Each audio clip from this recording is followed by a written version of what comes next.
Terangkanlah, terangkanlah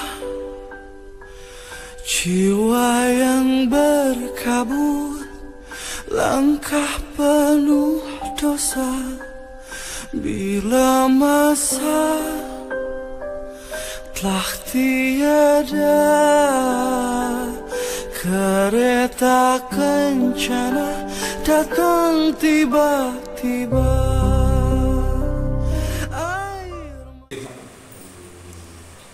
Bismillahirrahmanirrahim. Assalamualaikum warahmatullahi wabarakatuh.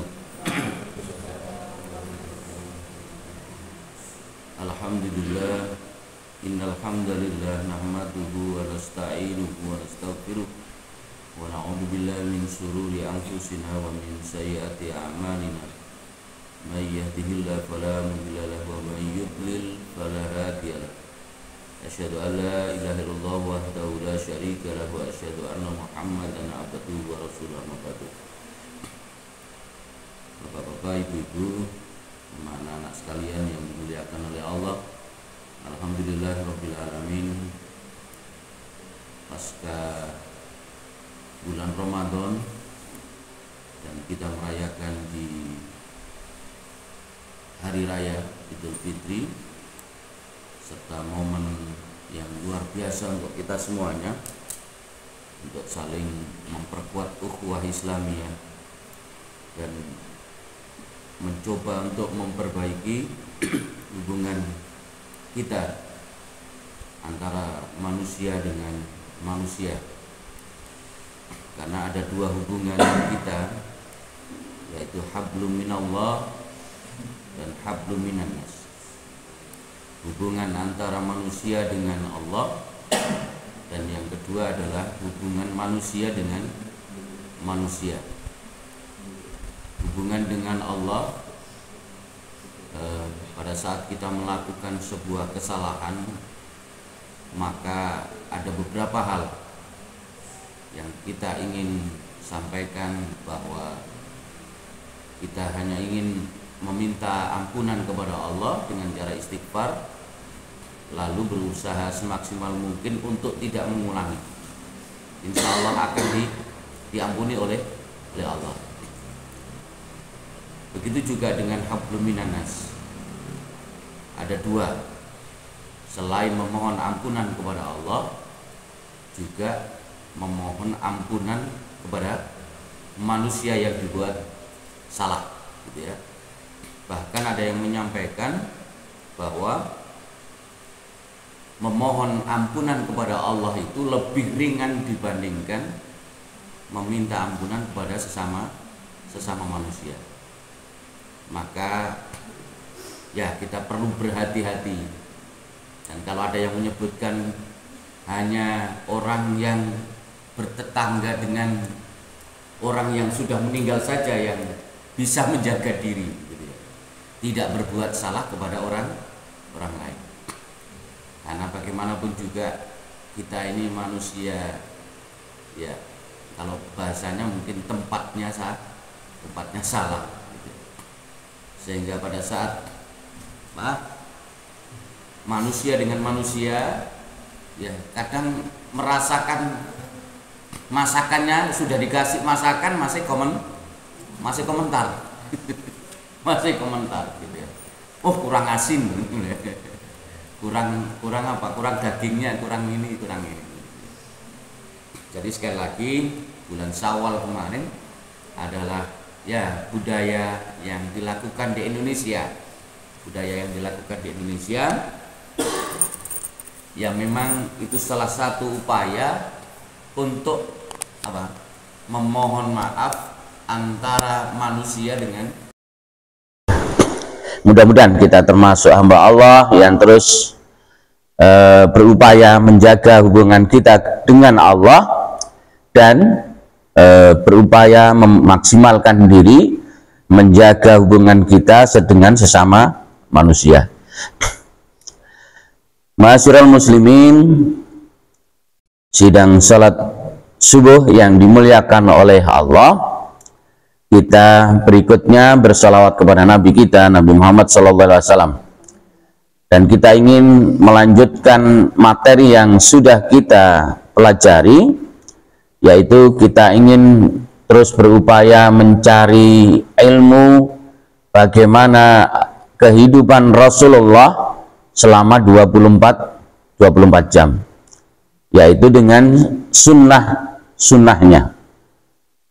Kita tahu bahwa firman Allah SWT di dalam surat Al-Ahzab ayat 21, laqad kana lakum fi rasulillahi uswatun hasanah liman kana yarjullaha wal yaumal akhir wa dzakarallaha katsiran.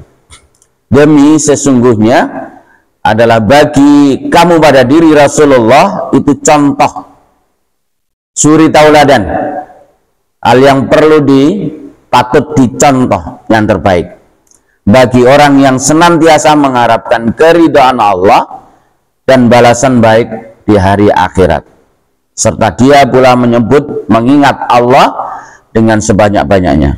Jelas di surat Al-Ahzab ini Allah sampaikan bahwa teladan kita, terutama umat Islam, muslimat, yaitu tidak lain kecuali hanya Nabi kita, Nabi Muhammad SAW. Makanya kita berupaya semaksimal mungkin di dalam sebuah kehidupan mencontoh apa yang dicontohkan oleh Rasulullah. Dan alhamdulillah beberapa kali pertemuan kita sudah mencoba membacakan beberapa hadis ya, yang insya Allah terakhir adalah tentang apa? Masih ingat ya? Atau lupa? Tentang sholat duha, ya. Sebelumnya tentang sholat 2 rakaat sebelum subuh, ya. Ya, orang terkaya di muka bumi ini adalah salah satunya orang yang melaksanakan 2 rakaat sebelum sholat subuh, karena ganjarannya Allah, ya, ganjarannya adalah sesuatu yang ada di langit dan di bumi. Wow. Bumi saja luasnya luar biasa gitu ya. Sesuatu yang ada di langit dan di bumi. Bumi itu bagian dari galaksi yang langit begitu ya. Langit. Jadi Allah, makanya orang yang ingin kaya ya 2 rakaat paling tidak sebelum subuh.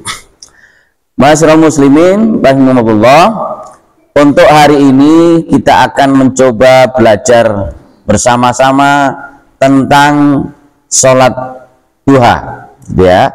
Setelah sholat subuh kita disunahkan untuk ya sejenak sampai suruk gitu ya.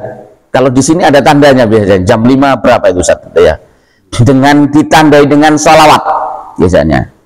Ditandai dengan sholawat yang ada di running tag ini secara otomatis gitu ya. Itu sebagai batas bahwa di situ sudah habis sholat subuhnya gitu ya. Dan di situ dianjurkan untuk sholat memulai ya, waktu mulai sholat duha gitu ya, sholat duha. Baik, saya akan bacakan sebuah jadi hadis-hadis yang nanti ada kaitannya dengan sholat duha.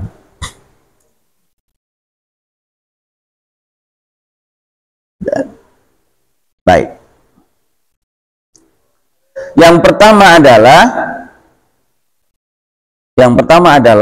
keutamaan sholat duha. Ya, keutamaan sholat duha. Keutamaan sholat duha yang pasti ini sangat luar biasa banyaknya. Yang pertama adalah menjadi sedekah semua tulang manusia. Jadi kita ini memiliki kewajiban untuk bersedekah. Sedekah ada yang mengatakan bukan tulang tapi sendi-sendi manusia. Dan sendi-sendi manusia itu jumlahnya luar biasa. Bagian tangan kita saja itu jumlah sendinya banyak ini. 1, 2, 3 gitu ya. Ini bagian tangan saja. Belum sendi-sendi yang lain. Dan kita dan disunahkan untuk mensedekahi dari semua sendi kita. Cuman ada yang mengatakan di situ ya bersedekah untuk tulang-tulang kita. Di dalam sebuah hadis an Abi Darrin anin Nabi annahu qala yusbihu ala kulli sulama min ahadikum shadaqah. Diriwayatkan dari Abu Dzar radhiyallahu anhu, Nabi Muhammad sallallahu alaihi wasallam bersabda, ada sedekah yang hendaknya dilakukan atas seluruh tulang salah seorang dari kalian. Karena itu setiap tasbih kita yang kita ucapkan itu sebenarnya sedekah. Setiap tahlil yang kita ucapkan, bacaan tahlil la ilaha illallah adalah sedekah. Setiap takbir kita Allahu Akbar itu adalah sedekah. Dan setiap amar ma'ruf kita itu adalah perintah menyeru kepada kebaikan, nahi mungkar itu melarang sesuatu yang dilarang oleh Allah, itu adalah sedekah. Mas gitu ya. Dilarang gitu ya. Itu adalah bagian sedekah. Mengajak, ayo mas sholat mas. Itu juga sedekah. Bahkan Rasulullah pun sering saya sampaikan, tabassamuka fi wajhi akika sedekah. Senyummu di hadapan saudaramu itu juga sedekah. Jadi setiap perbuatan baik itu sedekah. Nahi mungkar adalah sedekah. Dan dua sholat duha mencukupi semuanya. Nah, ini luar biasanya ya. Kalau tadi itu sedekah, setiap perbuatan baik sedekah, setiap perbuatan baik sedekah. Dan dikatakan di dalam hadis ini 2 rakaat sholat duha mencukupi semuanya. Artinya sedekah untuk segala sesuatu, gitu ya. Sedekah untuk segala sesuatu. Yang kedua menjadi sholat kaum awabin. Kaum awabin yaitu orang-orang yang pulang bertaubat kepada Allah Ta'ala. Jadi bagi orang-orang yang melakukan kesalahan kecil maupun kesalahan besar, sholat duha itu adalah bagian dari sholat taubat. Sholat ya mengakui gitu ya kesalahan yang telah diperbuat. An Abi Hurairah qala Rasulullah sallallahu alaihi wasallam yuhafidu ala salati duha illa awab. Qala wa ya salatul awabin. Jadi diriwayatkan dari Abu Hurairah radhiyallahu anhu, ia berkata, Rasulullah sallallahu alaihi wasallam bersabda, tidak ada yang menjaga sholat duha kecuali orang yang kembali kepada Allah dengan bertaubat. Itu anggapannya ya berarti dia ingin bertaubat, tidak melakukan kesalahan-kesalahan. Rasulullah bersabda, sholat duha adalah sholat orang-orang yang kembali kepada Allah. Jadi seperti itu ya. Baik. Lalu yang ketiga, setiap 2 rakaat sholat duha mempunyai keutamaan khusus, sebagaimana yang diriwayatkan dalam sebuah hadis berikutnya. Langsung saja saya bacakan mungkin artinya saja. Diriwayatkan dari Ismail bin Ubaidillah dari Abdullah bin Amr, ia berkata, aku bertemu dengan Abu Dzar radhiyallahu anhu lalu berkata, wahai paman, paman ini kepada Rasulullah ya, beritahukanlah diriku pada suatu kebaikan. Lalu ia menjawab, aku bertanya kepada Rasulullah sebagaimana kamu bertanya kepadaku. Lalu beliau bersabda, bila kamu sholat duha 2 rakaat, sholat duha 2 rakaat, maka tidak akan dicatat sebagai bagian dari kaum yang lalai.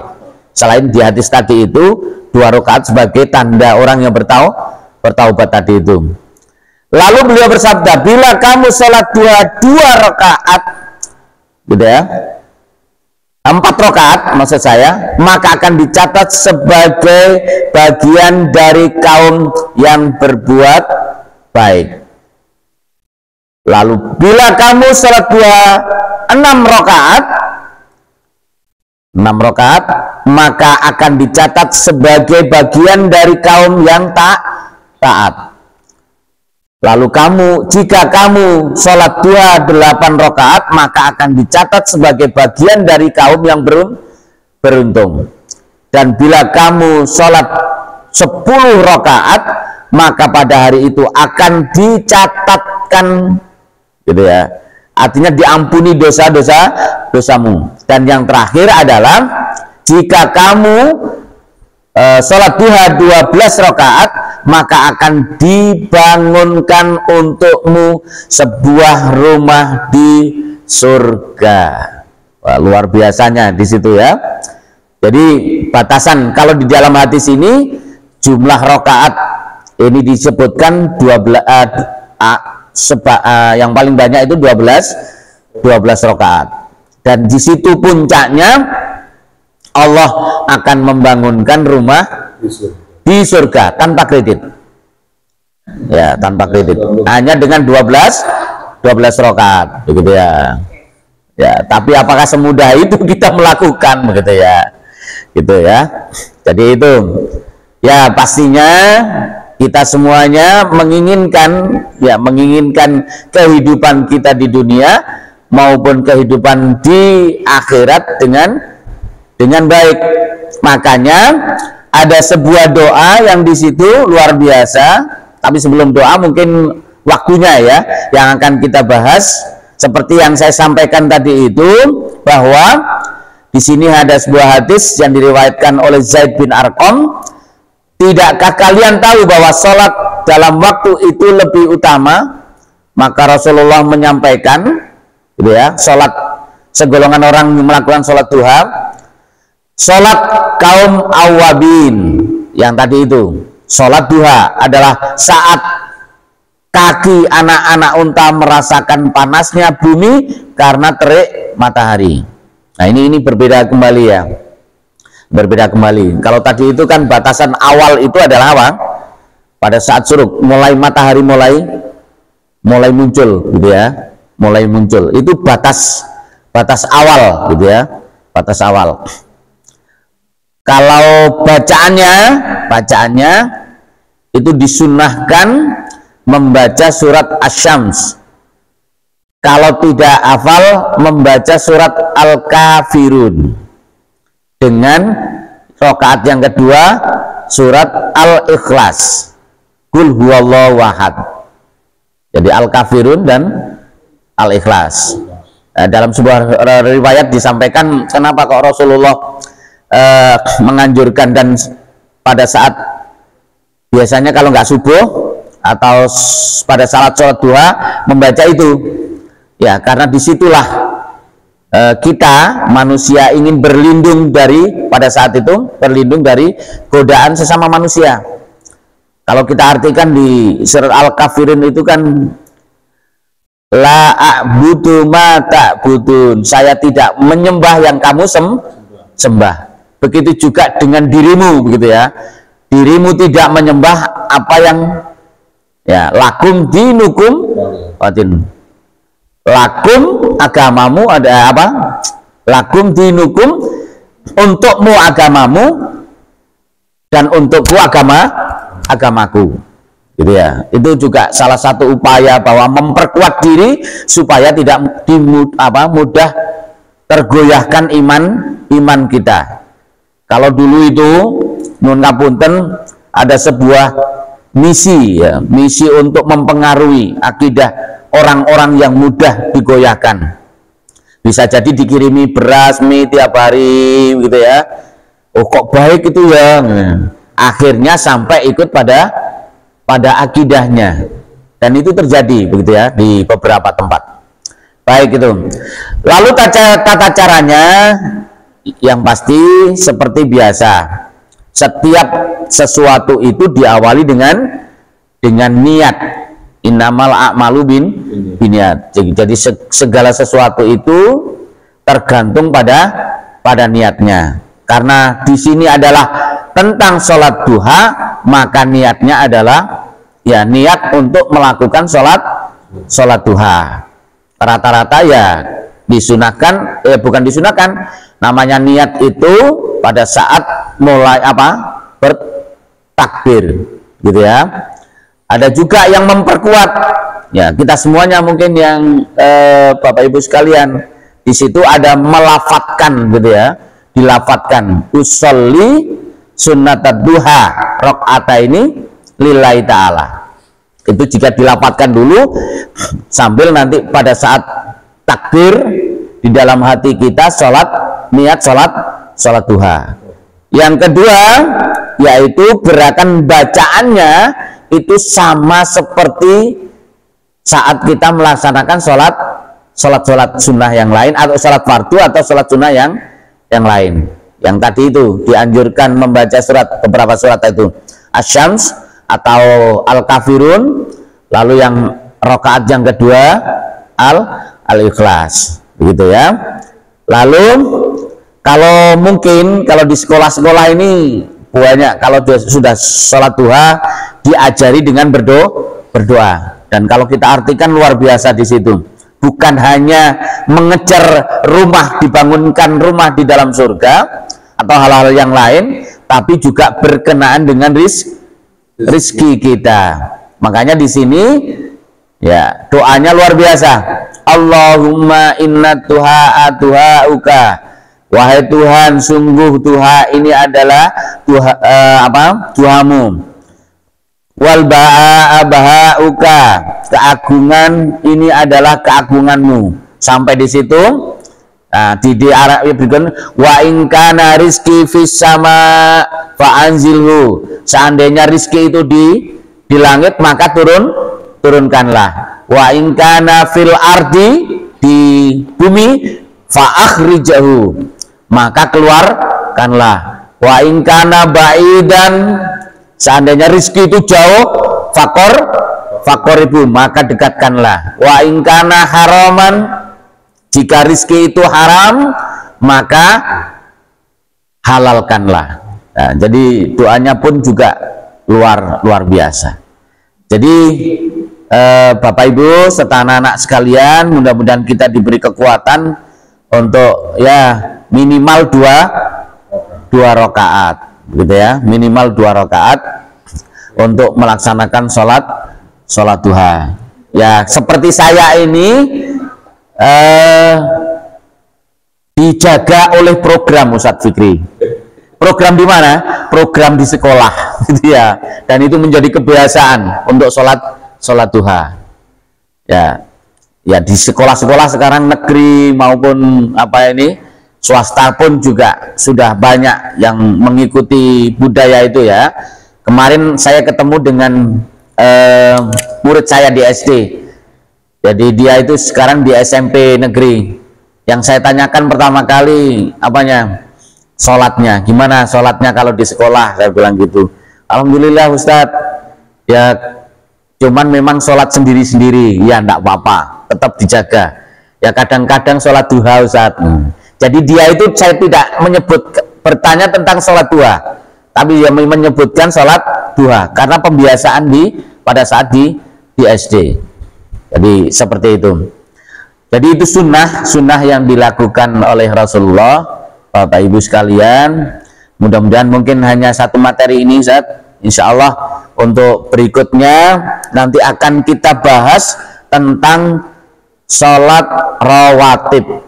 Sholat rawatib itu adalah sholat yang mengiringi sebelum atau sesudah sholat fardu. Ada yang berpendapat ada 12, ada yang berpendapat 10 rakaat, gitu ya. Kalau dijumlah semuanya, misalkan 2 rakaat sebelum subuh, sebelum dan sesudah duhur, ada yang 4 rakaat, ada yang sebelum. Nah, itu nanti hadisnya kita akan bahas, kita bacakan bersama-sama. Mungkin itu saja yang dapat kita pelajari pagi hari ini. Mudah-mudahan kita diberi kekuatan dan keistiqomahan dalam menjalankan perintah Allah dan melengkapi, menyempurnakan dengan sunnahnya, gitu ya. Adanya sholat duha itu juga sebagai penyempurna sedekah tadi itu. Adanya sholat rawatib itu sebagai penyempurna. Mungkin ada yang tidak sempurna dalam sholat kita, gitu ya. Begitu juga dengan puasa, ada juga puasa wajib yang kemarin kita lakukan, juga ada puasa sunnah juga sebagai penyempurna. Selain juga fadilah-fadilah lain yang ingin kita raih. Itu saja mungkin yang bisa kami sampaikan. Mohon maaf atas segala kekhilafan. Kita akhiri dengan membaca hamdalah. Alhamdulillahirrabbilalamin. Subhanakallah bihamdika asyhadu an la ilaha illa anta astaghfiruka wa atubu ilaik. Wassalamualaikum warahmatullahi wabarakatuh.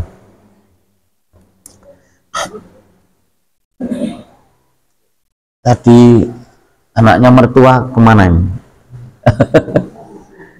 Ada sesuatu di belakang.